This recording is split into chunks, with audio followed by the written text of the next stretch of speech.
We back at it again. For the culture. I'm a big fan of culture. We're really high. For the culture. My God. Shout out to Culture. For the Culture podcast.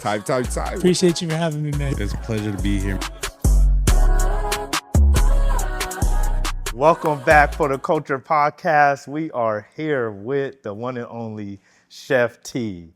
So honored to have her here with us today, that she was able to take time out of her busy day, busy world, to be with us, to share with each and every one of us that's watching today about the life of Chef T. Yes. How you doing today? I'm doing pretty well. I took a nap. I'm well rested. Oh, so man. I'm So ready. you good to go. I am. And you know, by the way, love the hair color. Thank you. I appreciate it. For all those watching, we're running a poll for how many years she should stay a brunette.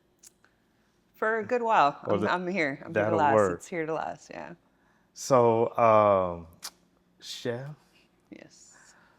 where do you find inspiration for your creative dishes and 5-course meals you put together for your clients? I think the inspiration comes from a little bit of everywhere, from having low ingredients and seeing what I can put together in times like, oh, I just have random stuff in my fridge. Let me see what I can throw together. And it kind of inspires you. Oh, this would be great with this. And you find your flavors. I feel like recipes, there's nothing you create really on your own. You take a recipe and make it yours. Yes. So I love taking other recipes too and kind of adding things that I would like or taking things out. And that just kind of inspires me to cook different things. The Chef T effect. Yeah. Oh, so, I love it. I love it. I like And to. how do you, in doing those things, tell us about, a time where, just watching that person taking that first fork or spoon, taste of your food, and what was the reaction like, and how did it make you feel? I started Chef T back in COVID. Okay. And we were selling plates out of the house. That's where Wow, Chef T okay. became to be. I had just got fired from a job because I didn't want to get the COVID shot. So I was like, man, I got to make some money. I got to do something, I got to get out there. And I was selling plates out of the house, and that's kind of where the Trapunzel came to be. Well, now it's Chef T, but Trapunzel was the original name. Yeah. So we're selling plates out of the house, and it was great. It was doing really good. And somebody had asked me, hey, do you ever do a private chef? Would you ever be a private chef? And I was like really just kind of intimidated by it. Okay. I was like, to go in somebody. I've always cooked. I grew up in the kitchen. Cooking on Sundays was a staple in my home. Okay. But as far as cooking for somebody, just them was like, oh gosh, this is crazy. Somebody had hired me after Christmas one year, and I didn't even cook the food in the home because I was so nervous of them watching me. I brought it prepared, which is nothing I would ever do now, but I brought it in, and she cut into the chicken, and it had like a lemon cream sauce, and the look on her face was just like, oh, I'm meant to do this. Like, she was just and it was a very basic, buttery, creamy sauce. Simple So it to like a wasn't too scampi. basic. Yeah, I guess not. I put my Right. own little touch on it, like I say, and it was so delicious. And I just remember the compliments and how you feel looking at somebody eat your food. Right. Just the gratification you get was so like, oh, I'm here to stay. Like, I'm gonna start doing this part. Oh, and that's what led amazing. into me doing private chef and catering.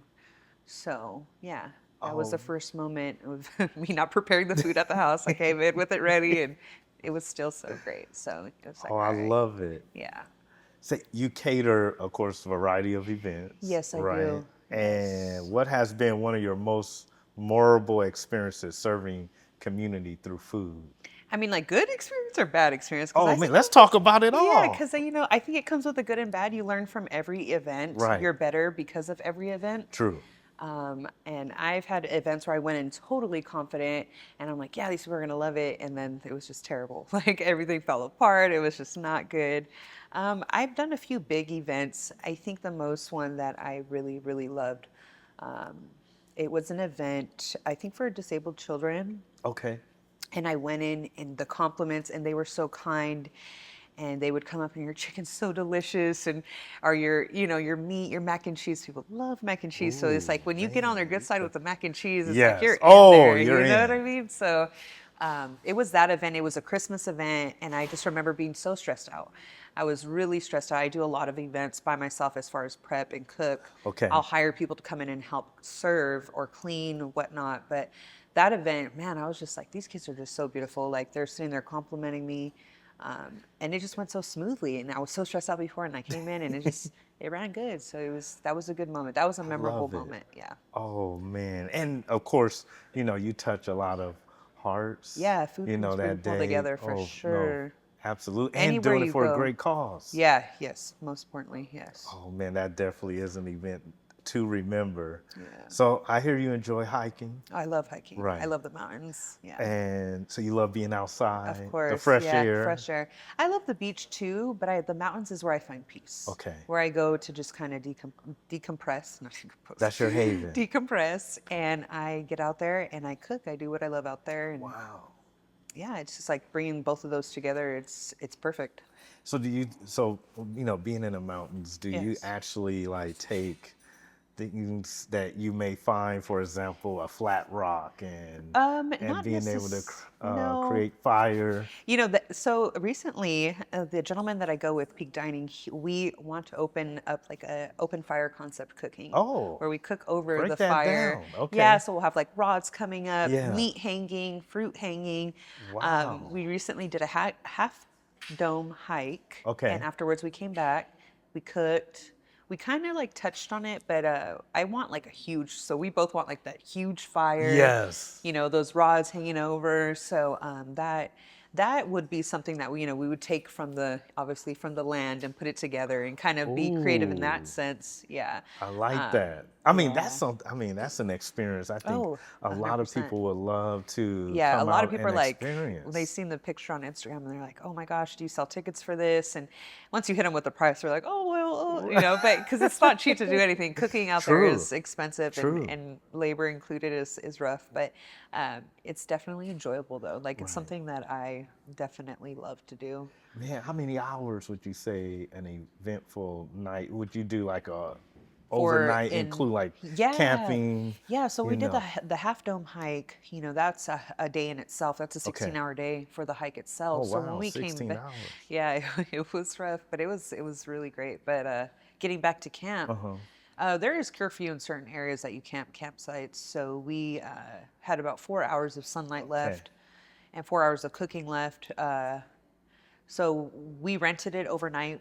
When we did the cooking, we were like, okay, realizing if we do something like this, yes, we would have somebody spend the night at a campsite Right. to get the full experience out of it.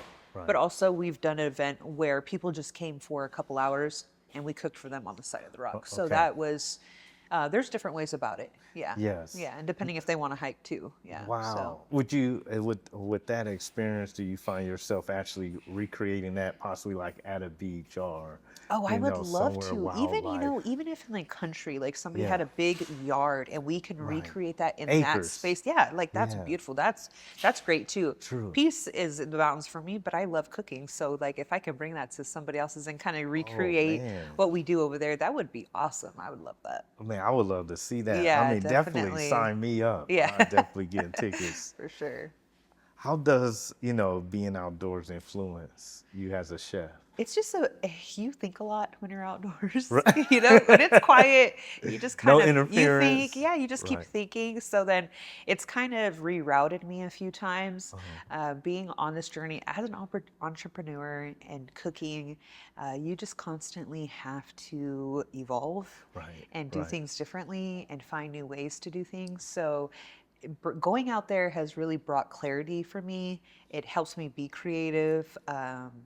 Because I really just go out there and I think, and then going out with my partner there, we just kind of bounce off each other. Yes. So it's nice to see his ideas, my ideas, his suggestions, and I definitely come back with more like, oh yeah, I'm driven. I want to do this now.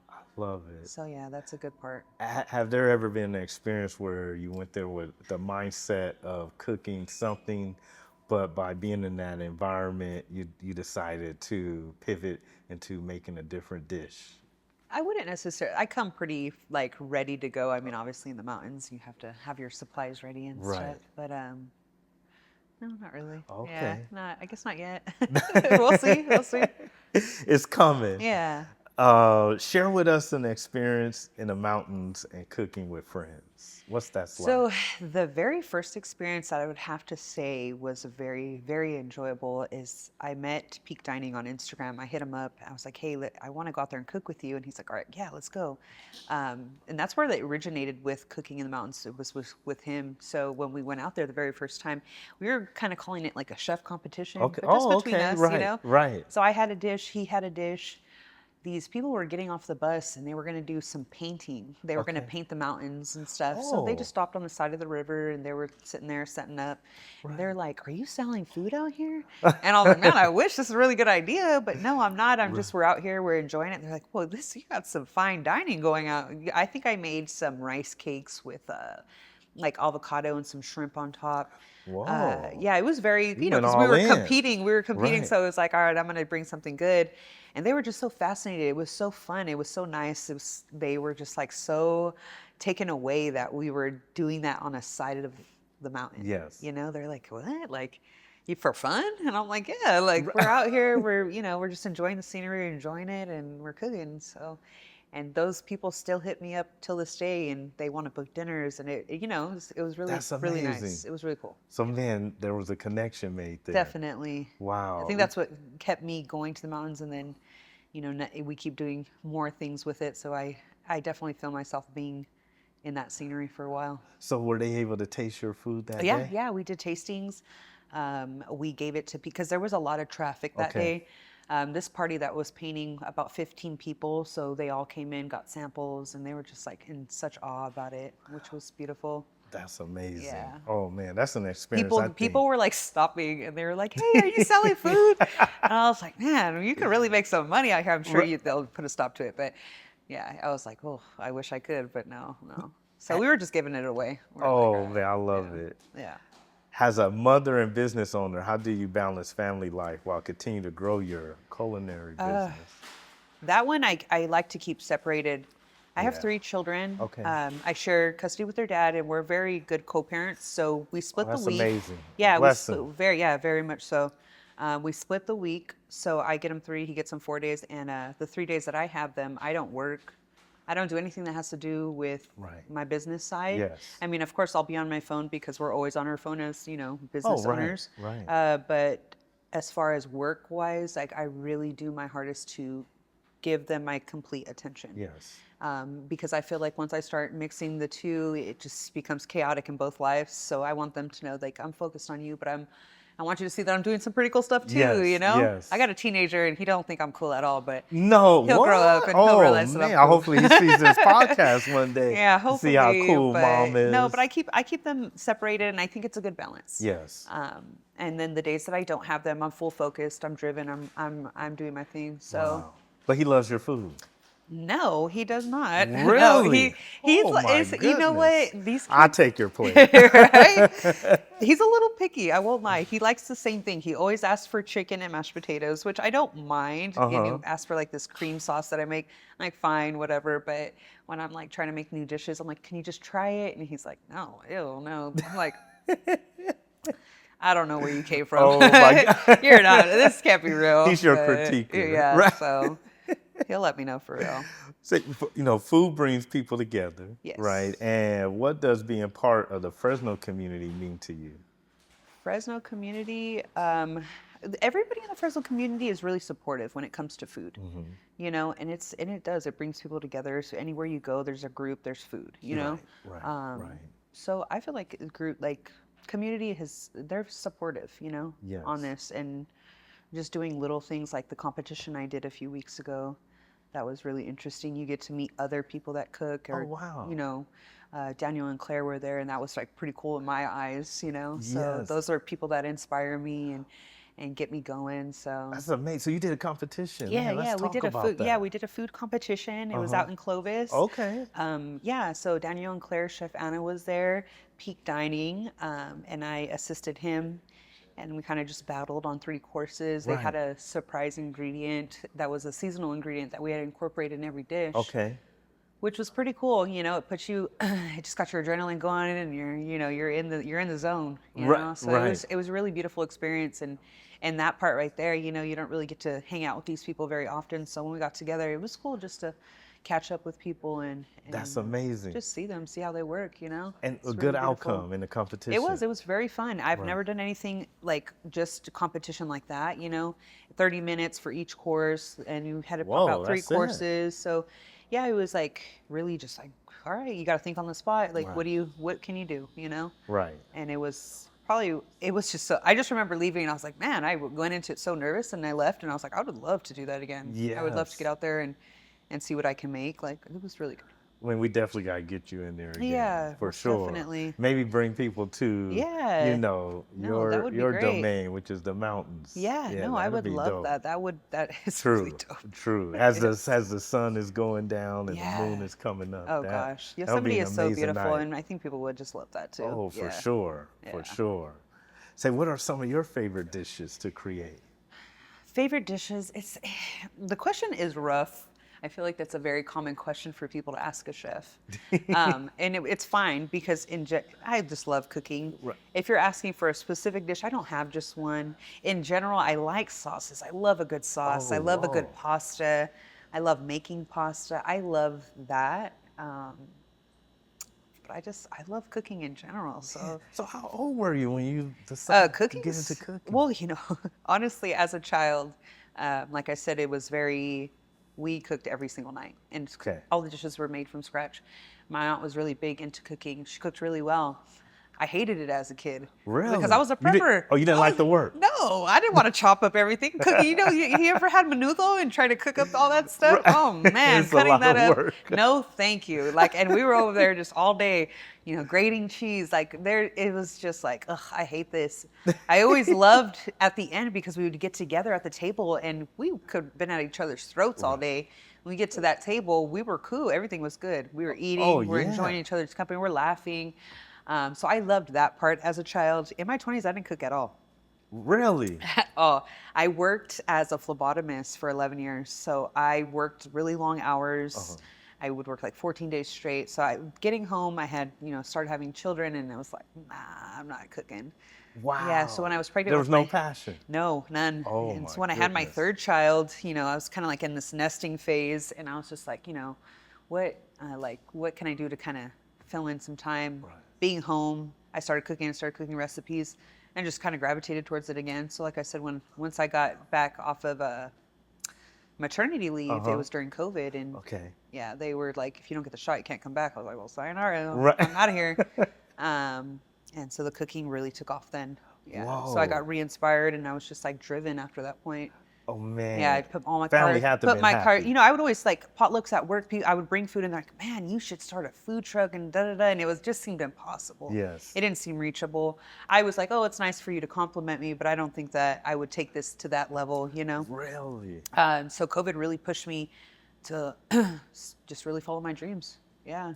It was pretty much forced to. Yeah. Right. It was like, I can't be living off of whatever they were giving you for disability. I was like, I got to make some money out here. At first, it was just a hobby, but it really did well. That's So amazing. it's taken me pretty far. It still is. Yeah. So. How do your family outside of your children, enjoy your Oh, dishes? we do. So something that we implemented in our family recently was Sunday dinners again. Because, Okay. as we get older, we go in our separate ways. Right. Life gets busy. We see Right. each other during holidays, but I can't stand that we only get together for those times. I want us to come together more often. Yes. So me being the one that cooks, I didn't mind. I was like, hey, let's do Sunday dinners again. Okay. And I want like, this is a chance for me to also try out dishes that I can't typically do for an event, or, because I kind of cater to my customers' want, but this was a chance for me to kind of get more creative too. So my family was like, heck yeah, sign me up. Well, let's do it. So we started doing Sunday dinners. I love it. They love it. They're very supportive. They're very Potluck proud. style, or you do all the Yeah, we do cooking? family sharing style. Okay. Yeah, so I just cook a bunch of stuff. We'll put it in the middle of the table and we'll eat, and I love that. That's something that's me. Right. Sunday dinners. I love a good Sunday dinner. Oh And man. they love it too. Is there an empty seat Right. that I can occupy? There's always extra food come through. We always got a lot going on. For sure. Yeah. So, looking ahead, what are some of your goals? Some of my goals coming up, I would love to do more of a private chef side. I do love catering, but at bigger events, you're not, to me, in my eyes, it's harder to be more creative or show dishes or even serving them because when they're in chafing trays all day, it kind of gets funky or you know what I mean? I Yes. love when you go to somebody's home and you could be personal with them Right. and you guys can sit there and have a conversation and it's so comfortable, it's so inviting. Right. That when you get to the food part, like you guys are laughing together, having a few drinks together, and that's like really nice for me. So in the future, I would love to do more just private chef events. But the mountains is like my calling. Like I love it there. I like I said earlier, the open fire concept and getting more comfortable with that and showing that to people and having people come out would be that's one of my big goals for the future. Oh man, Yeah. that gotta happen. Yeah. That Oh, absolutely it gotta will. happen. Yeah. I Most mean, that is a definitely. sight to Yeah. see. I most For definitely. sure. And believe it or not, I think there's people worldwide that will come There is. and There patronize is. that. 100%. Yeah, I for mean, a lot of people in Yosemite are foreign people. You know, Right, they come right. from all over the world. Right. So we've had a few people stop by and we're like, "Where are you from?" Oh my gosh! And they're just they're amazed. I mean, I think it can go pretty far. Yeah. Would you consider the having that in the mountains as part of your dream event, or is there something else you like Yes, to add to that? 100%. If somebody had like a wedding in the mountains and we Oh could do like wow! this big, just family sharing style Right, table right. and cook while, just everything being seen, like that is a dream for me. Yeah. I Man. would love, or just a big event, not even a wedding, it just something, a big party. I love parties, but Oh, okay. like a Love big people party. coming together. Yeah, You no, love I to love that. And contribute then, to their yeah, happiness. I so like they it. see the food, they're interested, they're asking questions. It's just a good time. Say what culinary experiences you love to create in the future. Just mainly the mountain. Okay. The mountain thing. That is like my full focus right now. Wow. Yeah, I'm really driven towards that. Yeah, I could see, Yeah. how you're at peace when talking about the Yeah. mountains. Yeah, it's done really good for me these last few years, so I like that. That's amazing. It's a place of refuge and Yeah. you being able to, digest, self-inventory and all those great things. And Definitely. obviously creating new sauces Yeah. and dishes. Right. Yes, 100%. Has there been like a dish that you may have thought of that you end up doing later on, but it was actually birthed while you were in the mountains? No. Well, actually, no. I make these open wontons, Uh-huh. like shrimp wontons. And I keep remaking them at certain events, but I'll like add a different sauce. I think they're just so easy to play with. Uh-huh. You can do like a ground chicken or like a ground pork and the sauce, like I said, like I'm such a sauce lover, but there's just so many sauces you can make with it. So Right. it's very versatile. That's something that I've actually been using quite often is those. Believe it or not, there's a lot of viewers I bet that really are into sauces. Oh, yeah. Like without the sauce, they really can't, get into the flavor of the food. And Right. even if it is already, well Yeah. seasoned, whatever, there's many people that just came up in the era where they Yeah. gotta have that sauce. Yeah. And so, man, that may be a niche. Yeah. No, Yeah. I definitely like that. Yeah. I believe Oh, that. That's a good one. man. Well, Chef T, Yes. we so appreciate, Yes. you coming aboard. And, before we log off, it's something that I should have started in the beginning that we Okay. do traditionally. Okay. And, if you were born and raised in Fresno, what zip code you repping? I was 93722. Ooh, So good one. Yeah. Yeah. that Man, was so me. Highway City. Yeah. I do. I have a really bad memory in Highway City. The first time I ever drank alcohol, I got so drunk off of E&J. Right. Oh my that was the God. drink. That was Dear probably the Lord, drink that that took we, me way we all back. tested on. We did. I tested mean, myself boy, a little too much. That E40 messed us up. Yeah, yeah, that was a rough one. I learned. I don't think I ever Right. drank the same. Right. I know. Yeah, I'm with you. I think I was one and done after trying that. Terrible. It's awful. Oh man. So Chef T Yes. on For the Culture Podcast, live in effect. And please, if you are planning an event, please reach out to Chef T because guess what? She's coming with the sauces. Oh yeah.